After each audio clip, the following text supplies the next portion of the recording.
Hi guys, so on the 18th of March this year, 2021, on Emirates Airlines website, there was this statement that was made. The title of the statement says, Suspension of Flights to and from Nigeria from 18th March 2021. It goes on to say, in line with government directives, passenger flights to and from Nigeria, that's Lagos and Abuja, are suspended with effect from the 18th of March 2021 until further notice. Customers traveling to and from Lagos or Abuja airports will not be accepted for travel.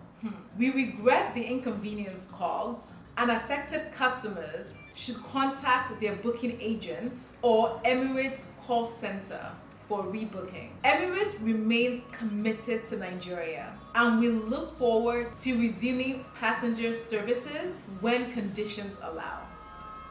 Yeah, so that's basically what Emirates put out there.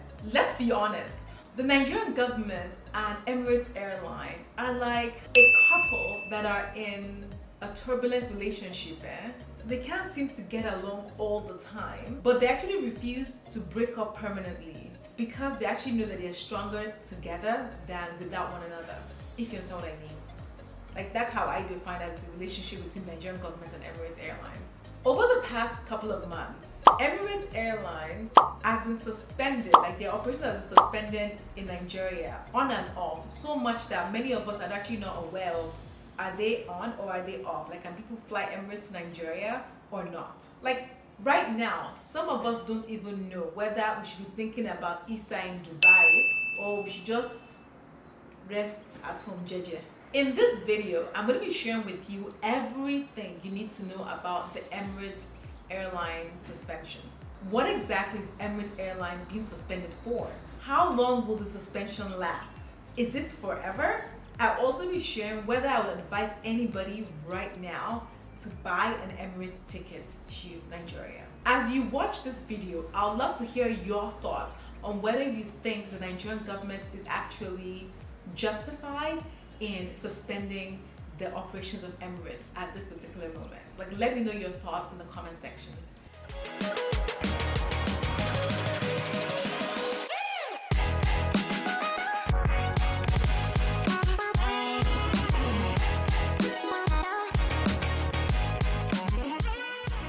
Welcome back to my channel, guys. If it's your first time here, my name is Sassy Funke and I'm a Nigerian author.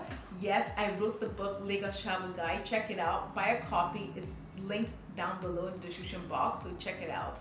I am also a travel and lifestyle content creator. I'm really creating content here to help the average Nigerian and African travel better and smarter, especially during this pandemic. I am also the founder of Travel to Niger, which is the #1 trusted platform for everything travel to and from Nigeria. We are doing a lot behind the scenes to ensure that Nigerians can navigate travel better and smarter, and we provide so much information on our Instagram page, Travel to Niger. So please follow Travel to Niger on Instagram. Also, don't forget to hit that subscribe button right down below. We're trying to get to 60,000 subscribers here on YouTube. You can make that happen, so make sure to hit that red big subscribe button down below. So let's get straight into this video. Number 1, why was Emirates actually suspended? Let me actually let you hear exactly why from the horse's mouth. That is from our Minister of Aviation, Mr. Hadi Sirika. This is what he said last week about the suspension. Now, regarding KLM and Emirates Airlines, at the time that we resumed flights, these two airlines made demands that there will be PCR tests for passengers within 72 hours of their flights, and there will also be an antigen rapid test at the airport, and also a PCR test on arrival in Dubai. This Nigeria considered as country-specific, discriminatory, and not acceptable. It is devoid of any scientific reasoning. So, watching that video, it is reasonable to conclude or to deduce that our Minister of Aviation was basically saying that Emirates is discriminating against travelers from Nigeria, right? He's basically saying that these requests that were made by Emirates was country specific, right? Not generalizing for all other countries. So basically, if you're traveling from some other countries, you don't have all these 3 requirements. You might have 1 or 2, but not all 3. That Emirates is basically singling out Nigerian travelers, and basically he said, nah, it's not working. It cannot happen. It doesn't work. No, you're suspended. So I want to talk a little bit more about the 3 requests that Emirates has put forward to the Minister of Aviation, the aviation community. The first, right? They requested that you have to do a PCR test within 72 hours of your flight. This is actually the norm for many countries, right? Even Nigeria. To travel to Nigeria, you need to get a PCR test before you fly. So it's actually reasonable. And the Nigerian government, the Minister of Aviation and his team actually have no issues with this particular request. The second request was that Nigerians would have to do a test upon arrival in Dubai. Again, this is actually not an outrageous request. Even Nigeria, we have the requirement that people have to do their test on arrival, 7 days on arrival, they have to do another PCR test. So by Emirates requiring for Nigerians to do a test upon arrival, it's actually the norm. And again, the Nigerian government does not have any issue with this second request. The third request, and this is the one that our Minister of Aviation was basically like, no, right? Was that Nigerian travelers have to do a rapid antigen test at the airport in Lagos before they travel, meaning they'll do one within 2 hours. When they're actually checking in, they have to do another rapid test, and I think the rapid test, you get the results very, very quickly, and then you do the third test in Dubai. So this was the sticking point for the Nigerian government to say, no, you cannot basically subject us to doing this third test at the airport. Bear in mind that they actually started doing the test about a couple of months or a month or so ago, and Nigeria put a stop to it, basically saying they cannot do that because why are they singling out Nigerians? And when you come to think about it, it's actually quite expensive, the multiple tests that one has to do. I won't lie, like the Minister of Aviation, Mr. Hadi Sirika, has been giving them, basically not taking any nonsense this past year, because he has been setting quite strict rules for airlines and basically taking action when airlines don't conform. So him coming out to say he's suspending Emirates right now is not something we should take lightly. You may ask, why is Emirates actually putting into place this third requirement for Nigerian travelers? Why are they doing that? Like, does it make sense? Like, what exactly is driving that decision on their side? Publicly, I have actually not seen any government official, whether it's on the UAE side or on the Nigerian side, saying, oh, this is the specific reason, right?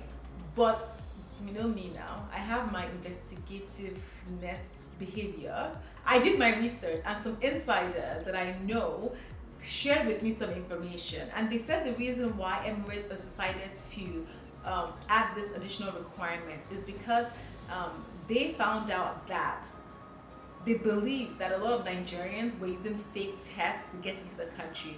That initial test that they had to do within 72 hours, they believe that many Nigerian travelers were using fake test results to get into the country.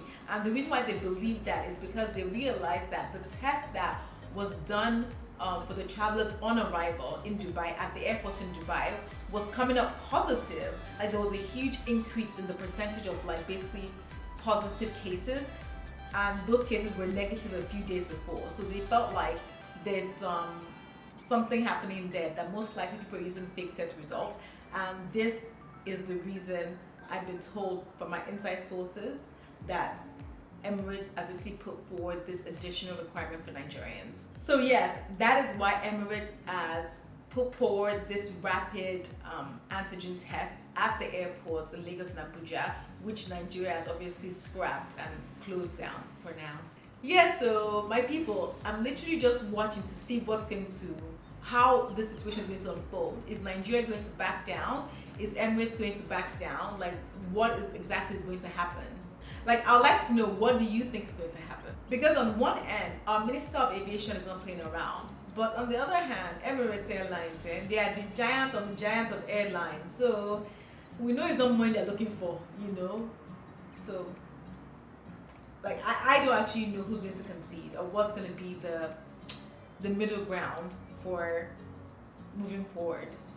With that said, it is clear that no one right now knows what is going to happen when this ban is going to be lifted.